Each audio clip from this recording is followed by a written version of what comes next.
for Rauner? She's like, nope, you're not gonna have Rauner. Sorry, you'll have to figure something else out for the next Yeah. 4 seconds. I mean, is it safe to say that she's like the best support option nowadays? I mean, in pretty much all cases. Like, I just No, you no, don't no, think no. so?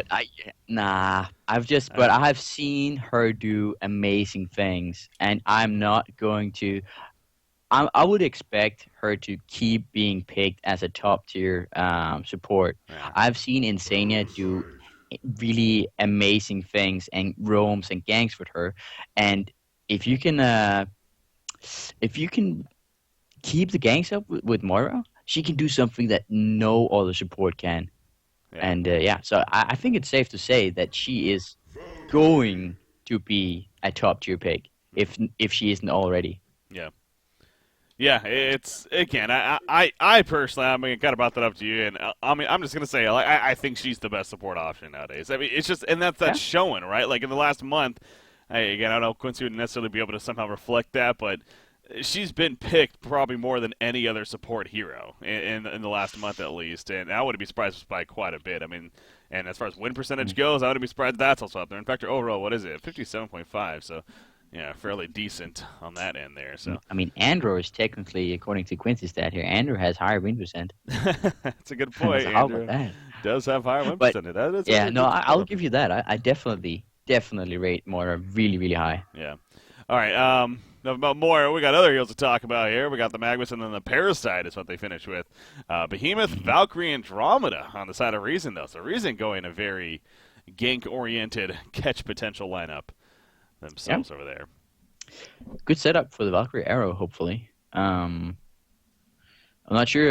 You guys have probably seen the new Valk change incoming. The what was the 7K range on the arrow? No big Of deal. course, this is not. It's probably not valid for this. Well, it's not valid for this match, but Yeah. looking forward to that.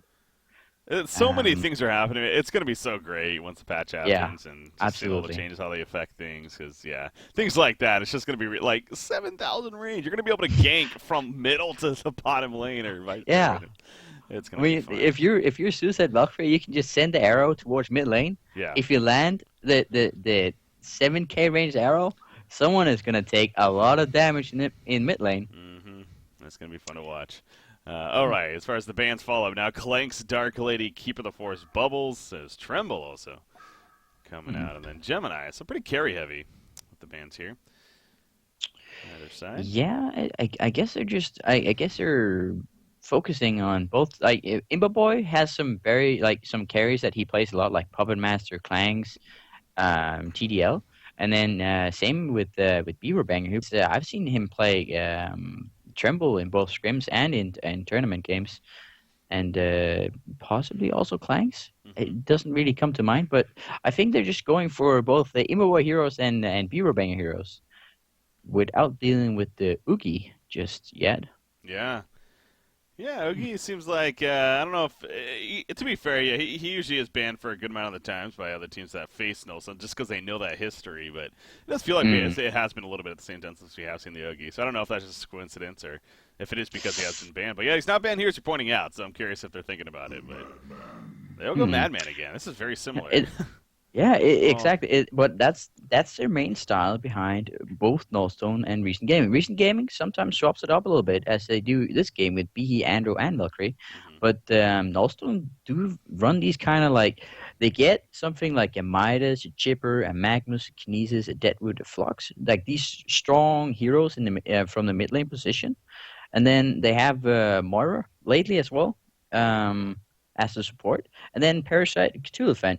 And those are just like, that's their supporting cast that they run around and protect Beaver Banger until he starts like getting really farmed. yeah. And yeah, recent gaming, it looks like they're going to be trying for some aggressive tri-lining here. I wouldn't be surprised at least to see that. They could also do like BMG used to do with Behe pooling, like Root of Sea does, hmm and then get a good start from the jungle, and then start roaming with Andro Behe. But it's a little bit too early to call that. Yeah, a lot of teams have definitely picked up on that. We've seen that more and more just across the board. Now, BMG is still like the one that we expect them to do it, and they still do it very well on top. I mean, hell, even yesterday against Nstone, we were seeing a good execution of it. Despite them losing the series 2 games to nothing, it was still the early game was still very impressive to watch, and again, it was working. But yeah, so we'll see if that does happen here. Is another carry that Nstone has liked to run lately is that Salomon as well. Wonder if that's something they're thinking about. Look at that Berserker. Nah, The break tease. It's not going to happen. 10 more seconds left on that extra time here. By the way, Sync is up 1-0 over a team just banned, and they're currently in game number 2. But Tundra coming out. That's not a hero we see a lot nowadays. No, I mean, Tundra is usually picked in a hard carry lineup where the bird, like you use a Shiver to protect your hard carry from ganks. While you have Tundra in either the suicide or in the mid lane position, where he will be able to get something, but ultimately he's going to be like initiation and lockdown with his ulti and a Polki. So yeah, I'm really surprised to see Tundra. It's a long time, but I know Omi plays a really, really good Tundra, so yeah. Interesting. Yeah, against Mora, I think it makes a lot of sense too. With Mora becoming more and more popular, she's almost like that Nymphora effect, so... Lodestone. I mean, I would almost wager the opposite, Becky, because Tundra ulti someone. You know what Mara's gonna do? She's just gonna ulti that guy. Back. Yeah, exactly. So give and take in a couple places. Yeah, you get the Shiver for the scouting purposes, but you're right. Exactly. Yeah. Just like any other hero with a stun. Lodestone. Lodestone has been picked up. That's not something you see that often these days. And that means Madman's going to be their carry, too, as Sandwraith will be the final pick there. Oh. In the end. All right. Reason has been doing a little bit of Sandwraith lately as well, so Imbo Boy going to once again go for that here. I mean, this is going to be the hard carry that they want to protect, while Tundra is also going to be scouting for kills that Sandwraith can port into. So, all in all, I think Reent Gaming has a pretty solid lineup here. It's all about, like, it's the laning phase that could hurt them. Madman hard carry, it's a long time. I think Balthazar was the one that used to play Madman hard carry. And it does need quite a bit of farm before it really starts taking off. Like, usually you go, like, the Nstone, and then the Shrunken Head, or what's it called, an Energizer? Yeah. And then you go for damage. But, we'll have to wait and see. I'm not sure he's gonna go Nstone. There's a Tundra factor, so normally you would go Nstone, but since he has the Moira in his back that can ulti him, if he gets ultied by Tundra, he might not feel it's worth to go Nstone. We'll see. Yeah, that's it. Yeah, two trains break your meeting. Oh, yeah, it could be possible here. As far as potential, both teams are all right. I think the Hellborn team, if anything, they probably have the better chance. Especially with a hero like Parasite on the Legion side. But, Sandwraith in a bad spot. There we go. The rock control. The open Fissure Stone in the background, though, will cut off the support. And now Madman's the one that might be in a little bit of trouble himself, dropping about half life. Lodestone still sitting up here, though. He's feeling pretty beefy for good reason. Takes a Kama stun, and that should be the end of it. So, good Fissure Stone in the background to prevent more from happening. I think Legion would have definitely gotten out on top of that one with Moira, Magnus, a Lodestone, a Madman. Parasite doesn't really do a whole lot, but neither does Tundra, really. And, I mean, B's damage is, like, it's all about the Fissure. If Nia could land an amazing Fissure, and that would catch, like, a Moira or, pretty much Moira and Parasite, because the rest of them can just get away, then we would... Oh. This is so he put a Rev Ward to block the camp, and it just so happened to be in range of a Ward of Sight, too. And he counter-warded it right there. I mean, that's just jackpot for Tango Fett right there. Yeah. But they are offensively trying, as I was mentioning earlier on. So that means Sandwraith is going to be in the mid lane against Madman. Yeah. And Tundra's top. Interesting. That is. Yeah, Tundra not your typical short lane hero, honestly. Nope, not at all. You know, this strat is going to run like this. So, Sandwraith basically just stays in mid lane. Usually, Sandwraith is just in the mid lane to get XP, to get secured XP, because it's really hard to block someone out of XP range in the mid lane. Then, when he gets 6, he just ultis in on the tri lane. Usually, it's a tri lane versus tri lane that this is picked against. Sandwraith ultis into the tri lane, and then they go for then they go aggressive on the tri lane, try to get as many kills as possible, and Sandwraith will get some gold from that. But in this lane, the tri lane just turned into a roaming. Well, it's not a tri lane at all anymore. It's just Andrew and B running around, not doing a whole lot. Oh, they're trying to find Parasite right here. They will. Commastun comes out, but he's got the Vagabond leader. Oh, the Fisher Stun also before he can get in there, but he does take it over and eventually is going to run on out. But they're going to be here to roam and support in that sense and maybe try to lock down this Parasite. Even a Commastun on the Vagabond leader, so they're going to try to get him knocked out. Another Fisher Stun is going to be good to go. Gets him at the last second. Now Parasite's in trouble. Andrew Stun's up. Soon. He's getting buffed. Stutter step a little bit. Now, he doesn't have Infest. He doesn't have mana for it. In fact, he takes a lot of damage there. Piercing Shards, he didn't get it, but the Comet Stun. Beautiful play by Tankafet. And he gets the Bloodlust kill. Great chase there, and that's the roaming supports for you. Yep. That was it was just such a heads-up play from Tank. He's like, yeah, Tundra is going to cut him off if he runs that way, so I'm just going to run in here, and then I'll be in range if he goes, if he turns around the corner. And he just, it was really well played from Tanka. Yeah. By the way, another update. Apparently, Sync is 2-0, or they won 2-0 in their series over Team Disband. So taking care of business pretty quickly. Clearly out to qualify themselves after a little bit of a slip up in the first qualifiers. The semifinals to say the least. They out for blood here. So we'll see if they get that rematch or if Nstone Gaming will be the team to match up against them. Facing the winner of this series later on today. Bottom lane, Lodestone. He's level 4, though. There's no way. So tanky. As I say that, he's dropping. I mean, they did some good damage leaping in. They want this kill. Couple more auto attacks. One more. Yes, it is going to happen. Nier, in fact, comes in from the flank and secures the kill more so. So well played. I didn't think it was going to be happening, but they had enough apparently. Even with the level 2 Lodestone plates right there. Mid lane. Middle lane? No, he's going to be fine. Yeah, Moira put the shards on Madman, but they never went off because Samurai got too far away. But yeah, as you're saying, I was like, ooh, are they gonna make this? If Lodestone's passive, if his plates comes up, they're not gonna really be able to get it. But Nier just secures it with a nice Fisher. Yeah. Roaming support strategy clearly is paying off very well for Reason, and again, these are two of some of the best roaming supports in the game, Behemoth and Andromeda, especially put them together. The power is very clearly there. As far as what they can do. You got the reach from Behemoth, you got the constant stuns from Andromeda, as well as the very powerful level 1 stun on top of that. Speaking of that, going to stun Moira right here. The Fidget stun to easily follow, and Samurai, no! These shards of Hardcon! They turn it actually on Andromeda, and now the health potion comes out, and Samurai was not able to get that final auto attack off. Those shards of Hardcon, man, they can be difficult to deal with. Yep. That is a lot of stuns coming out from it. It's like two times 2 stuns, right? It has potential to be 4 different targets, yeah. Yeah. I think Moira just hit everyone, and the 3-man gank turned into be actually them dying instead of them getting 2 kills. So that's really unfortunate. It's not what you want to see. So when one team has a Parasite and the other team has 2 support, you need to be the one. The team with the 2 support, they need to make stuff happen. Else they're gonna fall really far behind to the Parasite who's farming. And if you die like that, Parasite is gonna get ahead of you. Yeah. He's already level 3. He's 1 level ahead of both B and Andro, and I don't see that going down anytime soon. He also devoted the big camp, so he's gonna be having 2 camps to play with now. Top lane. Magmus, yeah, the Fidget stun happened. He's waiting for the Comma stun to use the stun, but no, he doesn't use it in time. He is going to get a nice line stun off. He's going for the eruption, going for something as far as the counter kill goes.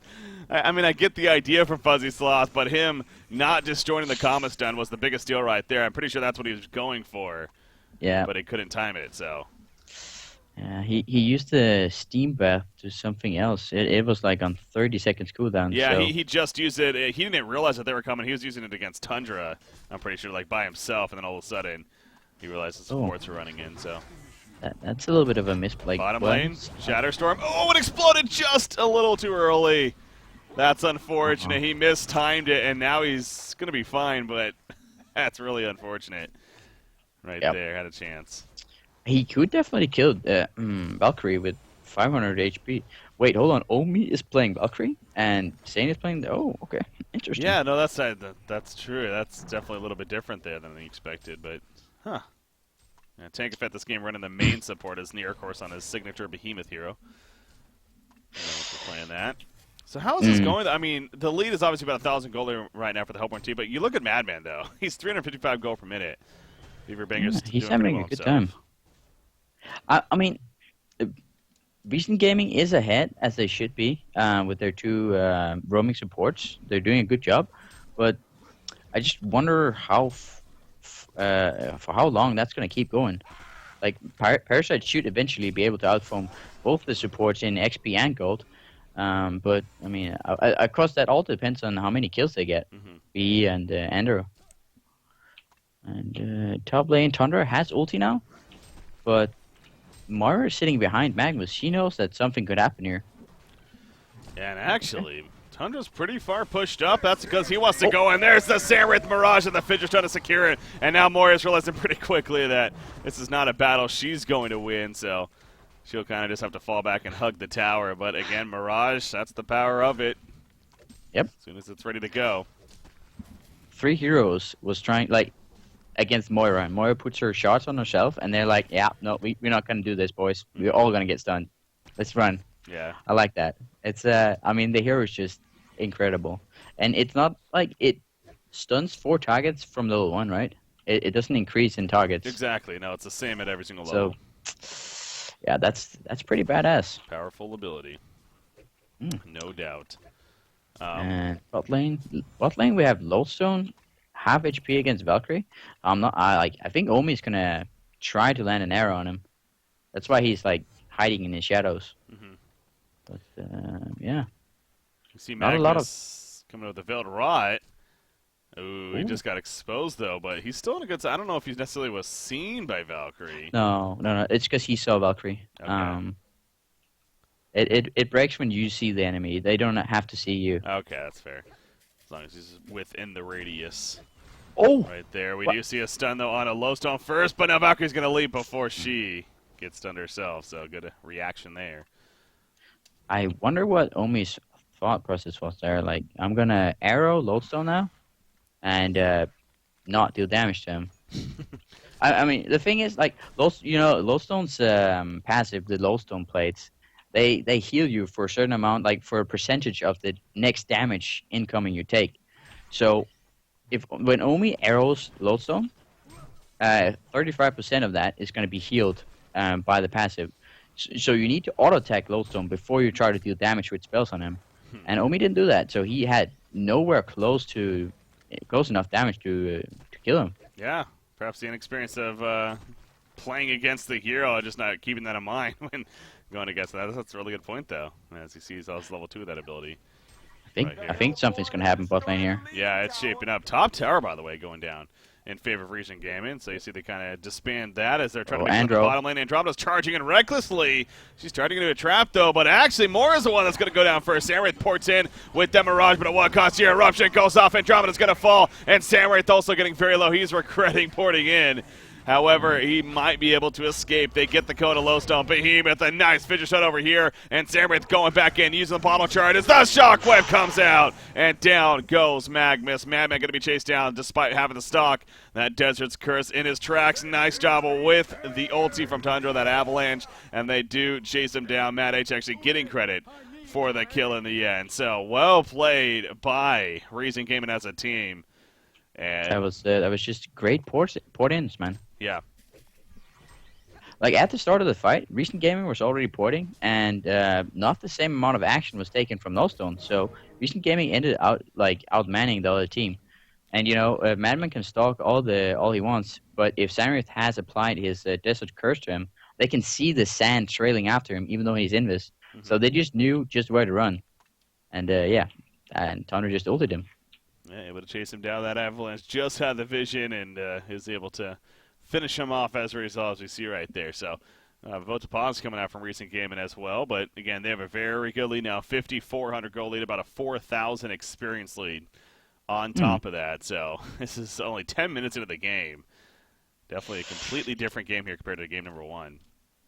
Yeah, for a I mean, reason. recent gaming's aggressive style of strat is paying off. They're getting really far ahead at this point. Hmm. And the more, what should I say? It's not exactly a greedy strat, what Nstone is running, but it's definitely less aggressive. Like we got Madman, Moira, Parasite. They're not. I mean, if you when you just hear the heroes, like we got Parasite, Madman, Moira, Magnus, and Lowstone, you're gonna be like, all right, that's actually a pretty aggressive team. But then on the other hand, recent gaming just has an even more aggressive team, and we're rolling in. Hmm. There we go.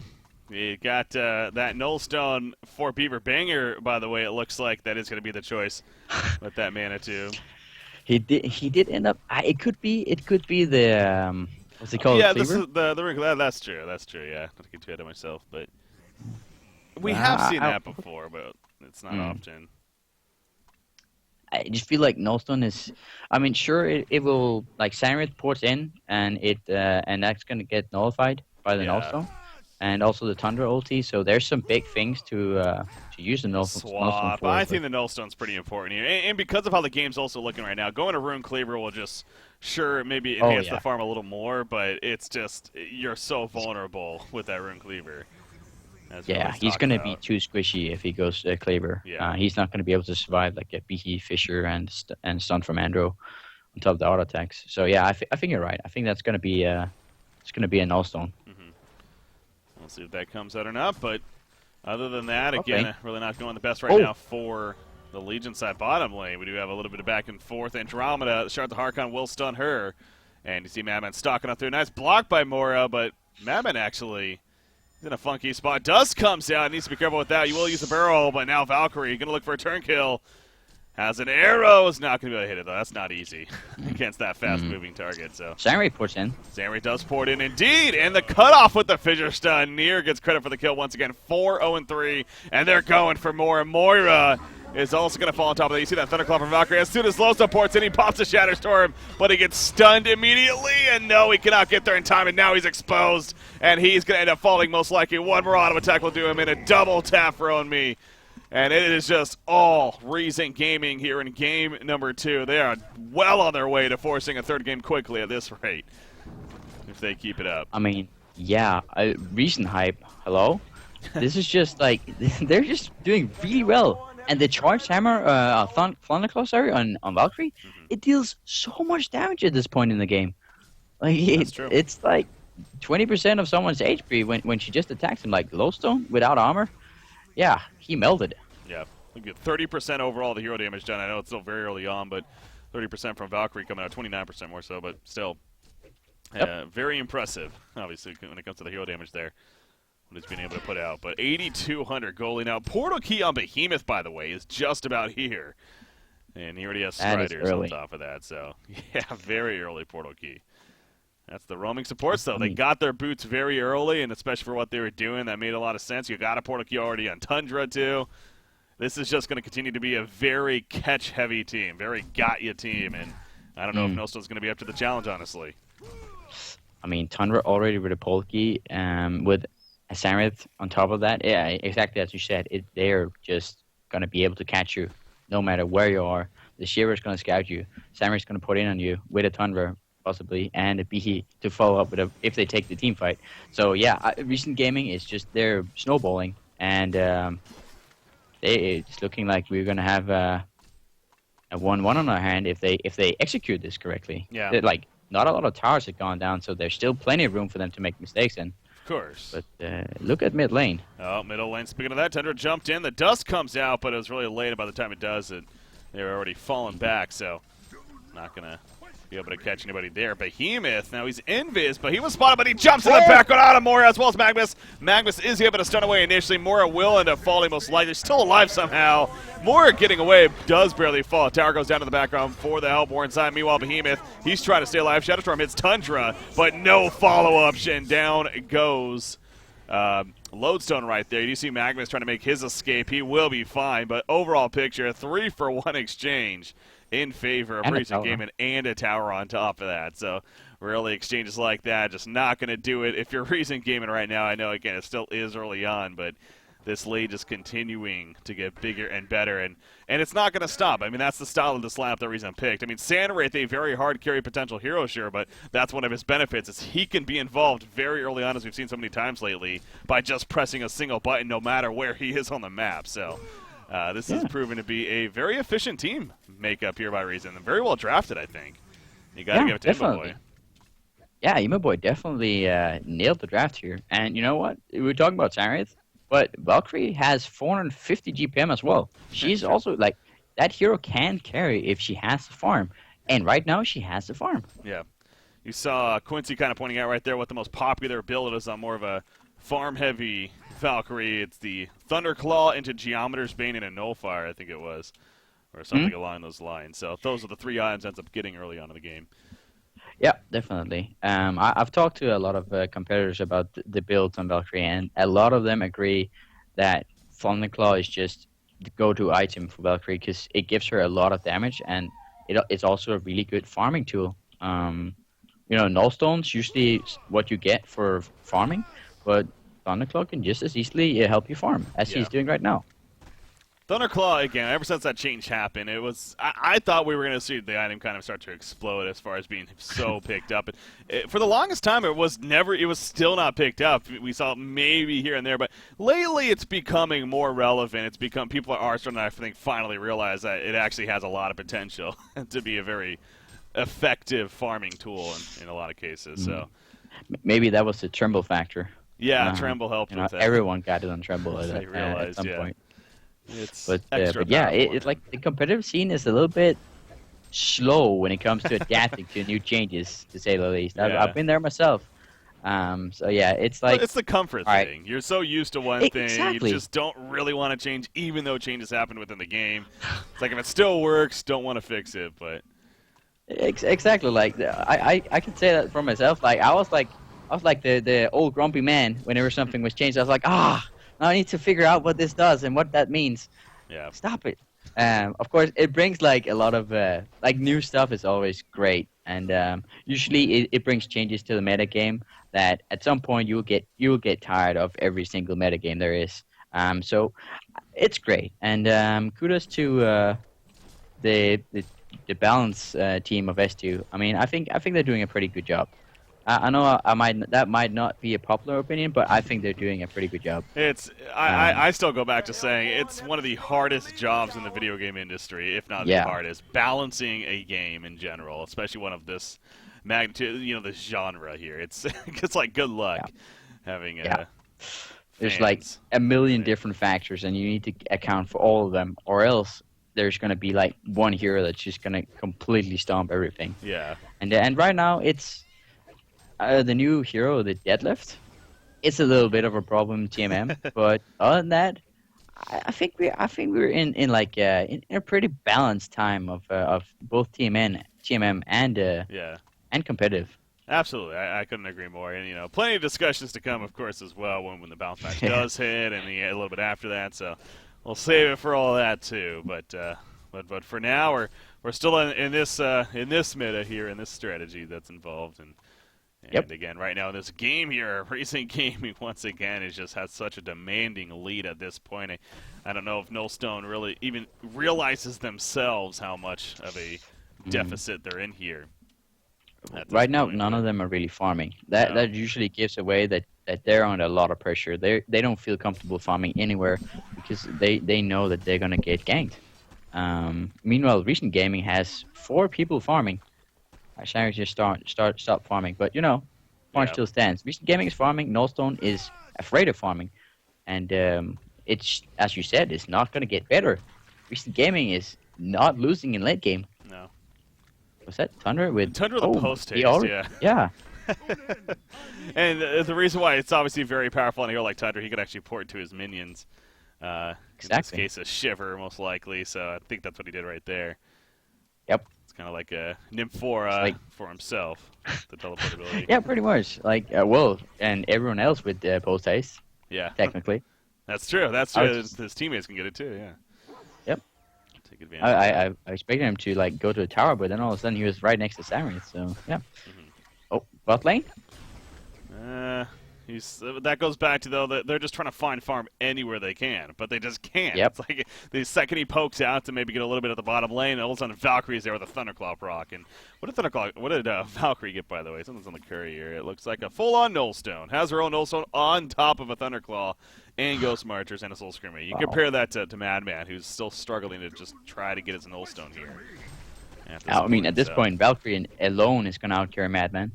And then she also has a nifty little Sandwraith, who I believe he should have a little bit more than this. He has one item so far with 450 GPM. Oh, Andromeda is going to end up falling. Sandwraith, will he pour it in? Absolutely he will. No, never mind. That's not the real one. I thought it was. No, that is a real one. There we go. 5-second arrow does connect on a Parasite, and he ends up going down. So the 1-for-1 exchange, and definitely in favor of Reent Gaming. A Parasite for a Andromeda. They are going to get the jump, though, on a Behemoth in the background, but Valkyrie, he's going to fight and keep him alive. Lowstone missed the stun on Behemoth. The shotgun comes out, and that's going to bite him in the ass big time. Nier stays alive, and he's going to pour it out before dying in the end, as well as helping with the kill. So another adding insult to injury there. And, you know, unlike last game where I was a little bit surprised Reent conceded when they did, I think Nullstone needs to concede here.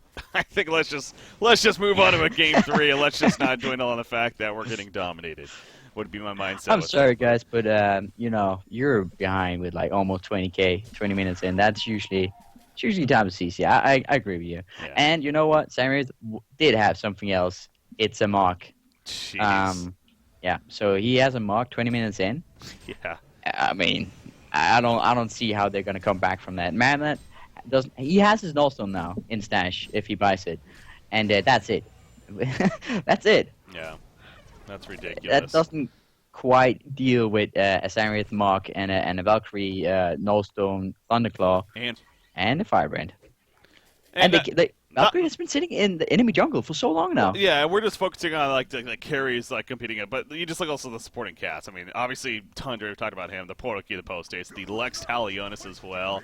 It's actually a really strong item on him too, and for the kind of hero he plays and the very aggressive ganker. So fun to see that. Yeah, there's just no reason unless ultimate throws happen by Reent Gaming right here.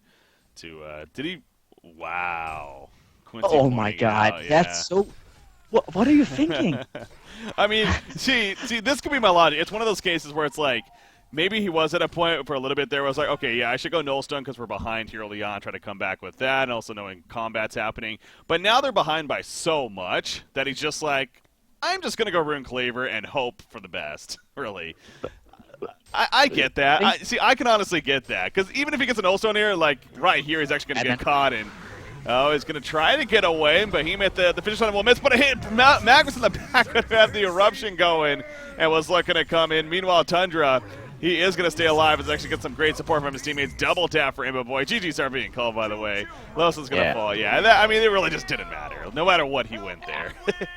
It wasn't going to matter. It didn't matter, but still, I mean, usually you get Claver like as a a farming tool. So you get the Cleaver, you start farming stacks, and you get like fire and DPM, and everything's awesome.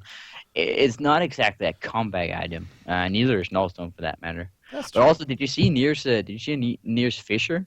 Magnus was charging ulti, and Nier's like, nope, none of that. Not going to let you do that. Yeah, I got the replay up right here. Actually, we'll see that in just a second. But yeah, this is the final fight that takes place that we just saw right there for ultimately to get Reent Gaming the victory. And you know, we've seen this many of times where one team looks pretty good in the first game, and in that case it was Nullstone. They looked pretty damn good. The second game, the other team comes back and dominates, and thus we have a game number 3, which usually turns out pretty good in the end. So I'm excited to see how this one finishes off now. Yeah, definitely. Sync Esports again awaiting. But yeah, final thoughts on that game there, Samrox? I want to say that What You Got needs to step up a little bit here.